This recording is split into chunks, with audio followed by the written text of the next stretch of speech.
రాష్ట్ర సర్కార్ గత కొన్ని రోజులుగా వడ్లు, మొక్కజొన్న, పొద్దుతిరుగుడు పంటలను పెద్ద ఎత్తున కొనుగోలు చేస్తోందని కమిషన్ చైర్మన్ కోదండరెడ్డి తెలిపారు. రైతులకు బాసటగా నిలబడాల్సిన నాయకులు వారిని మానసికంగా దెబ్బతీసేలా, రెచ్చగొట్టేలా మాట్లాడడం సరికాదన్నారు. ప్రతిపక్షాలను ఉద్దేశించి చెప్పారు.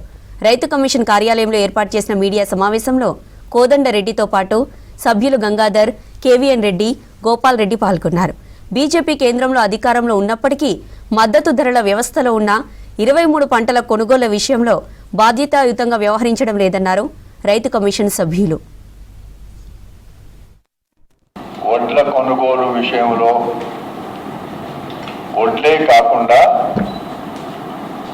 మొక్కజొన్నలు, జొన్నలు,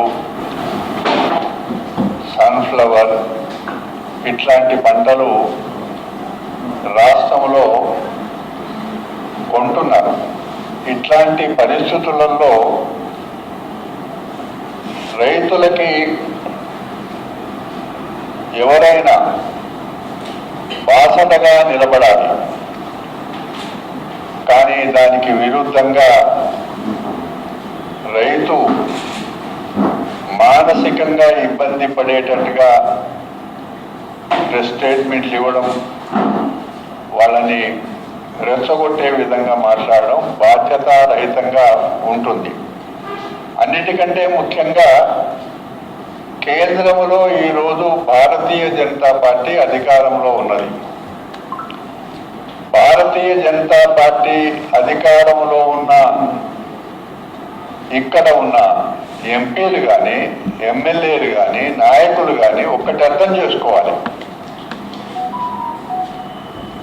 23 పంటలకు మినిమం సపోర్ట్ ప్రైస్ ఉన్నది. ఈ 23 పంటలను కూడా కొనే బాధ్యత కేంద్ర ప్రభుత్వానికి. మోదీ గారు ప్రధానమంత్రిగా అయిన తర్వాత పూర్తిగా కొనుగోలు వ్యవస్థనే కానీ రైతాంగాన్ని బాగా ఇబ్బందులు పెట్టే రకంగా కొన్ని నిర్ణయాలు తీసుకుంటున్నారు. వరి, పత్తి తెలంగాణ రాష్ట్రంలో ఎక్కువ విస్తీర్ణంలో పండిస్తూ ఉన్నారు రైతులు. ఈ రెండింటికి కూడా మినిమం సపోర్ట్ ప్రైస్ ఉన్నది.